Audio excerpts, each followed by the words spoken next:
사랑의 아버지 하나님 감사합니다.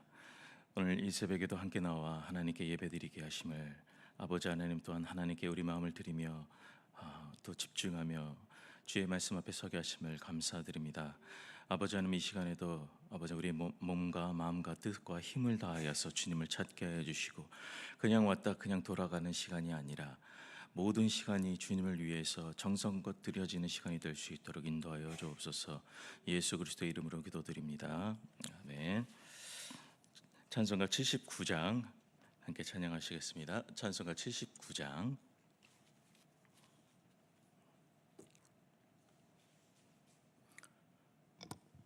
찬송가 79장입니다. 주 하나님 지으신 모든 세계 내 마음 속에 그리어 볼 때 하늘의 별 울려 퍼지는 외성 주님의 권능 우주에 찬네. 주님의 높고 위대하심을 내 영혼이 찬양하네. 주님의 높고 위대하심을 내 영혼이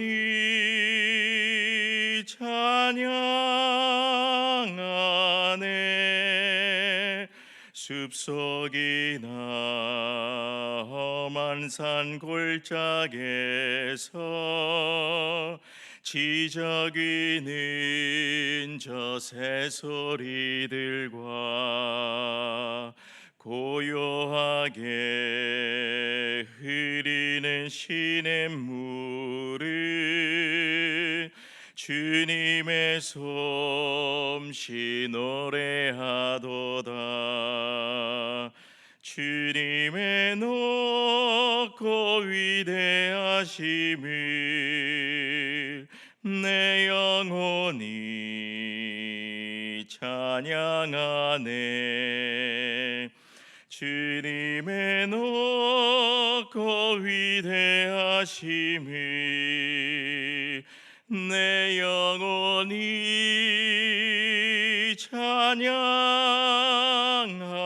찬양하네. 주 하나님 독생자 아낌없이 우리를 위해 보내주셨네.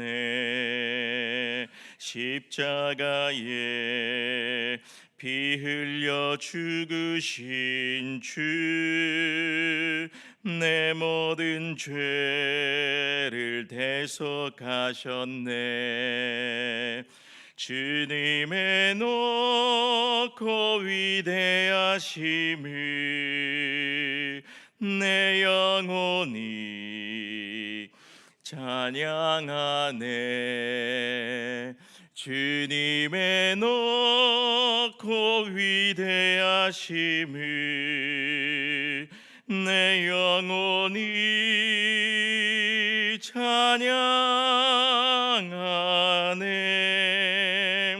내 주 예수 세상에 다시 올 때 저 천국으로 날 인도하리. 나 겸손히 엎드려 경배하며 영원히 주를 찬양하리라. 주님의 높고 위대하심을 내 영혼이 찬양하네. 주님의 높고 위대하심을 내 영혼이 찬양하네.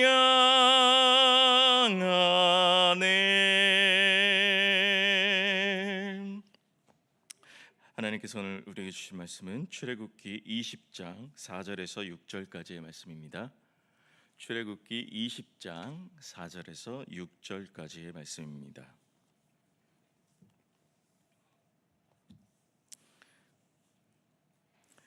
출애굽기 20장 4절에서 6절 말씀을 우리 다 함께 합독하도록 하겠습니다. 시작. 너를 위하여 새긴 우상을 만들지 말고 또 위로 하늘에 있는 것이나 아래로 땅에 있는 것이나 땅 아래 물속에 있는 것에 어떤 형상도 만들지 말며 그것들에게 절하지 말며 그것들을 섬기지 말라. 나 내 하나님 여호와는 질투하는 하나님인즉 나를 미워하는 자의 죄를 갚되 아버지로부터 아들에게로 3, 4대까지 이르게 하거니와 나를 사랑하고 내 계명을 지키는 자에게는 천대까지 은혜를 베푸느니라. 아멘. 예수님께서도 나를 사랑하면 너희가 내 계명을 지킬 것이다 라고 말씀을 하셨는데, 우리가 하나님을 사랑하고 이웃을 사랑한다라는 말은 들었지만 그 계명을 사실상 어떤 방식으로 지켜야 될지 모르는 경우가 너무 많아요. 하나님 사랑하십시오, 이웃 사랑하십시오. 그럼 어떻게 사랑해야 됩니까? 라고 하면 우리는 그냥 우리의 방식대로 사랑하는 경우가 많다라는 거죠. 근데 성경은 분명히 하나님께서 우리에게 어떤 방식으로 하나님을 사랑하고 어떤 방식으로 이웃을 사랑하는지에 대해서 분명하게 알려주고 있습니다. 그게 첫 번째는 바로 십계명이라는 거죠. 우리는 십계명을 통해서, 즉 1계명부터 4계명까지 하나님 사랑, 5계명부터 10계명까지 이웃 사랑을 통해서 하나님을 이러한 방식으로 사랑하는 거구나, 이웃을 이러한 방식으로 사랑하는 거구나 라는 것을 기본적으로 배우고 또 예수 그리스도의 말씀을 더해서 우리가 또 실제적으로 알 수 있는 것이죠. 그러면 우리가 지난 시간에 배웠듯이 첫 번째, 하나님 외에 다른 신을 섬기지 말라. 하나님 외에 내가 하나님처럼 의지하고 섬기는 것이 있다면 그것이 바로 나에게 우상이다. 근데 그 우상의 속성을 보니까는 다 나의 탐심이더라라는 것을 우리는 배웠습니다. 우리가 이 구약의 언어를 그 시대의 그 배경과 이해 가운데서 먼저 이해하고 이것을 다시 한번 변환해서 이 영적인 언어로 우리가 이해할 수 있어야 되는데 사실은 그게 쉽지가 않아요. 그래서 먼저 그런 것들을 이제 알고 공부한 사람들을 통해서 우리가 듣기도 하지만은, 우리가 이제 오늘도 마찬가지예요. 하나님께서 아무 형상도 만들지 말라라고 얘기를 하면은 그러면은 나는 나무로 혹은 돌로 아무 형상도 만들지 않으면 되겠네 라는 정도로 생각을 해요. 하지만 이게 오늘날 우리에게 어떻게 하나님의 형상화되지 않는다라는 게 무슨 말인지를 우리는 온전히 성령 안에서 또 깨달을 수 있어야 되는 것이죠. 그러면 그것이 무엇인지 오늘 또 살펴보도록 하겠습니다. 고대 근동에서는 신에 대한 형상을 많이 만들었어요.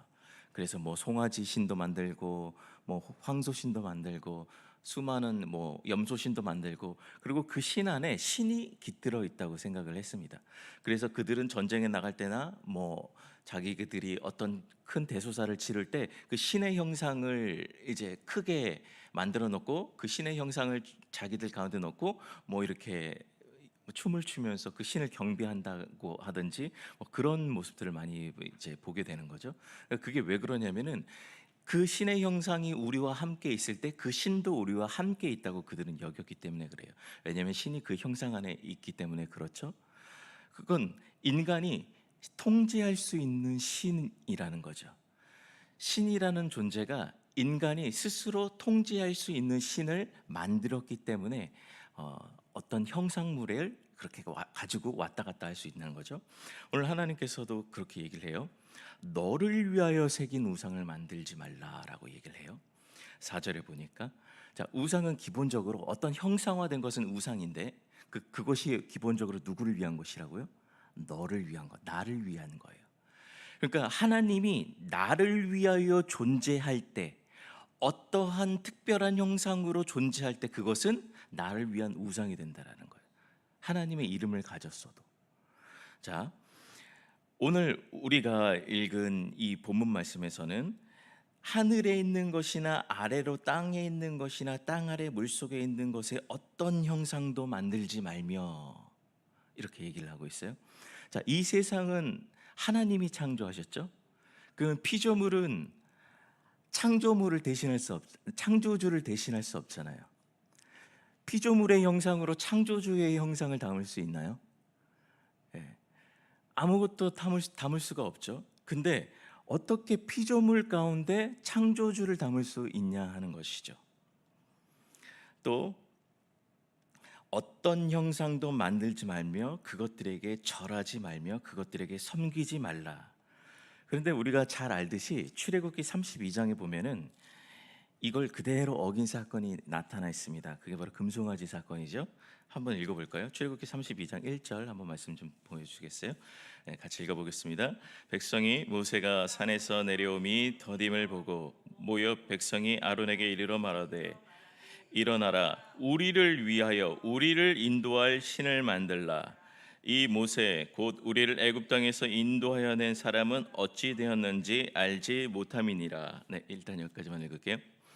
자, 모세는 중보자죠. 하나님과 이스라엘 사이를 잇는 중보자예요. 하나님 말씀을 전달하는 중보자예요. 근데 그 모세가 사라지니까 이제 그들에게는 하나님의 말씀이 들려지지 않는 거예요. 시내산에 올라가서 지금 모세는 십계명을 받으려고 하고 있잖아요. 그러면은 이제 그들은 어떻게, 이스라엘 백성들은 어떻게 느껴요? 하나님이 우리 가운데 계시지 않는 것 같아. 두렵죠. 이제 모세가 안 오면 우리는 이제 끝이야. 그러면 하나님은 우리와 함께 하지 않는 거야? 우리는 어떻게 해야 돼? 그랬을 때 백성들이 뭐라고 말하죠? 아론에게 이르러 우리를 위하여 우리를 인도할 신을 만들라라고 얘기를 하죠. 이미 백성들은 출애굽을 통해서 홍해 사건을 경험하고 하나님의 10가지 재앙을 통해서 이미 하나님의 하나님의 위대한 그 업적 그 능력을 경험을 했어요. 근데 뭐라고 해요? 지금 당장 내 눈앞에 하나님의 말씀이 들려지지 않고 우리를 이끌어줄 하나님이 보이지 않으니까 이제 이 하나님을 형성화하기 시작하죠. 나를 인도해 줄 신, 당장 내 앞길을 열어줄 그 신을 만들라라고 해요. 그래서 그들이 애굽에서 받아온 금귀거리를 다 빼가지고 그거를 다 넣어가지고 송아지 우상을 만들고 4절 한번 읽어볼까요? 4절 같이 읽겠습니다. 아론이 그들의 손에서 금고리를 받아 부어서 조각칼로 새겨 송아지 형상을 만드니 그들이 말하되 이스라엘아 이는 너희를 애굽 땅에서 인도하여 낸 너희의 신이로다 라고 하는 거예요. 이제 이 송아지 우상을 가지고 이 송아지 우상이 너희를 인도하여 낸 너희의 신이다 라고 하고 그 신 앞에서 절하며 섬기며 이제 팔짝팔짝 뛰면서 경배하고 춤추며 뛰놀기 시작을 하죠. 와 우리의 신이다 라고 얘기를 해요. 이게 좀 우습죠? 좀 우스운데 이게 오늘날 우리 가운데서도 이런 일이 벌어질 수 있다는 거죠. 어떻게 해요? 우리가 하나님이라고 이름하지만 그 하나님을 가지고 나를 위한 신, 나를 위하여 존재하는 신이 될 때 그 신은 우상이 될 수가 있어요.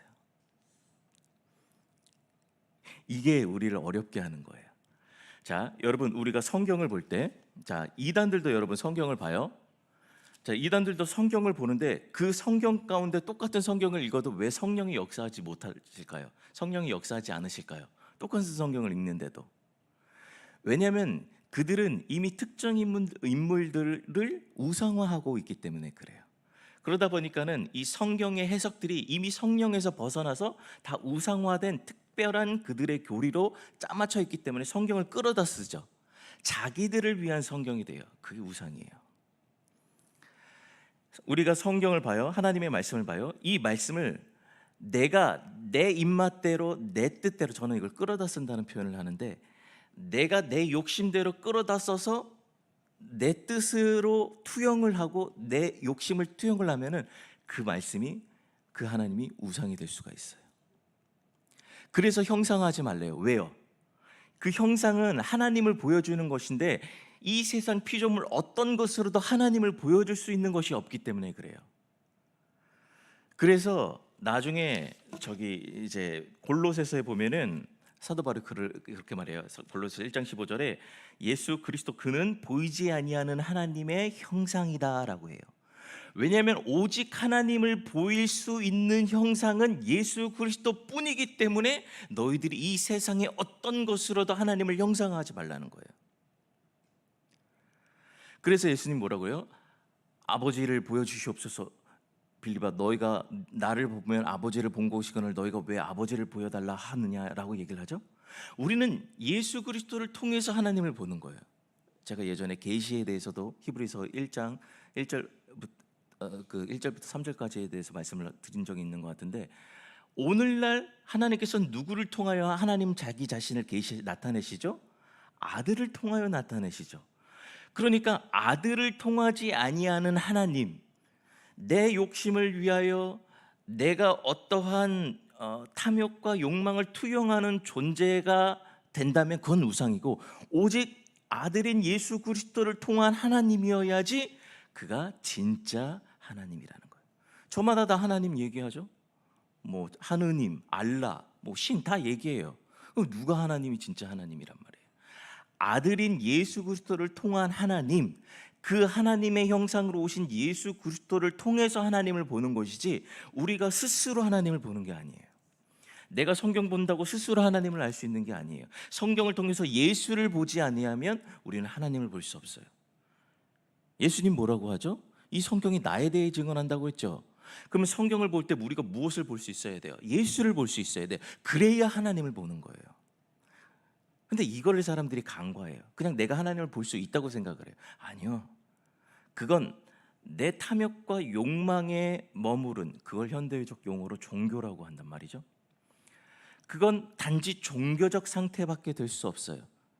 거기에선 내 본성과 인격의 변화가 있을 수 없어요.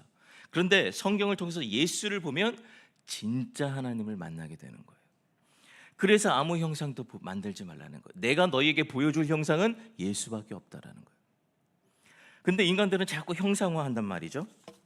우리 안에도 그런 하나님을 내가 통제할 수 있는 그런 하나님으로 만드는 작업들을 많이 할 때가 있어요.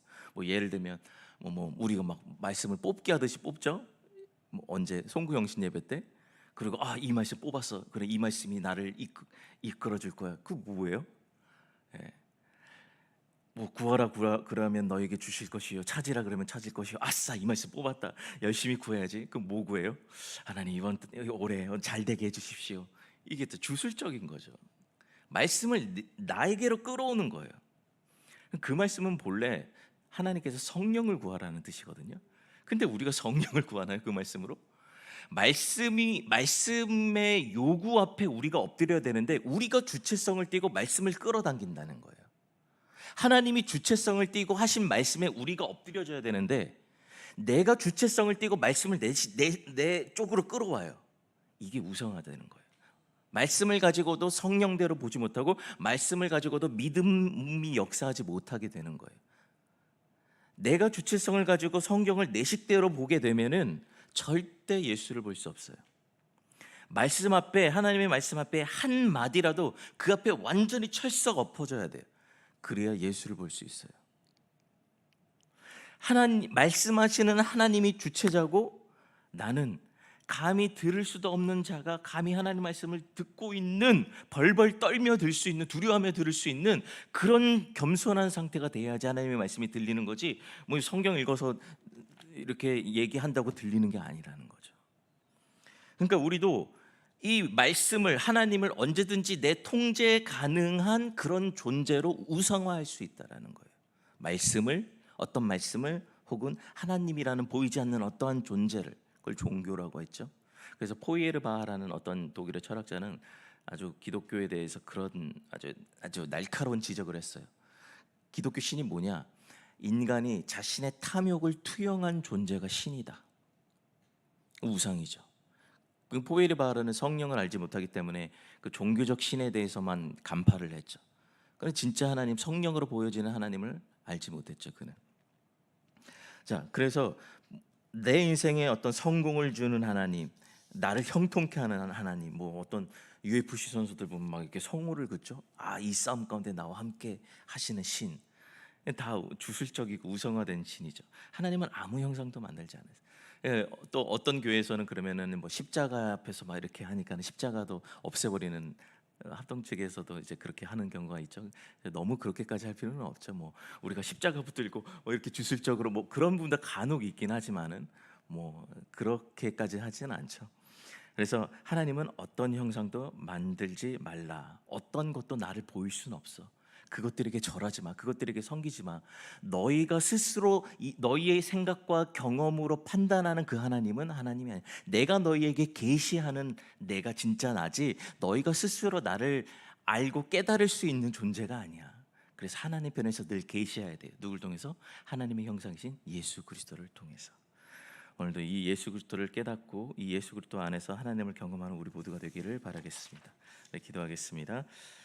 사랑의 아버지 하나님, 오늘도 우리와 함께 하시고 우리를 이끄시는 아버지 하나님, 우리가 이 하나님을 스스로 형상화하지 않게 하시고 이 하나님을 제한하지 않게 하시고 이 하나님 말씀 앞에 우리가 엎드려져서 그 하나님이 누구신지 온전히 깨달을 수 있도록 인도하여 주시옵소서. 말씀 앞에서 엎드려지게 하시고 말씀 앞에서 겸손해지게 하여 주시옵소서. 예수님의 이름으로 기도드립니다. 네, 우리 주기도문 하기 전에 우리 잠깐 광고 드리겠습니다. 우리 김순덕 집사님이 어제 오후에 이제 별세하셨다고 합니다. 빈소는 이제 속초 의료원 장례식장인데 이제 아마 이제 오고 계신 것 같아요. 그래서 자세한 일정은 오늘 오전에 이제 전체 문자로 공지하도록 하겠습니다. 네, 주기도문으로 예배 마치겠습니다. 하늘에 계신 우리 아버지, 아버지의 이름을 거룩하게 하시며 아버지의 나라가 오게 하시며 아버지의 뜻이 하늘에서와 같이 땅에서도 이루어지게 하소서. 오늘 우리에게 일용할 양식을 주시고 우리가 우리에게 잘못한 사람을 용서하여 준 것 같이 우리의 죄를 용서하여 주시고 우리를 시험에 빠지지 않게 하시고 악에서 구하소서. 나라와 권능과 영광이 영원히 아버지의 것입니다. 아멘.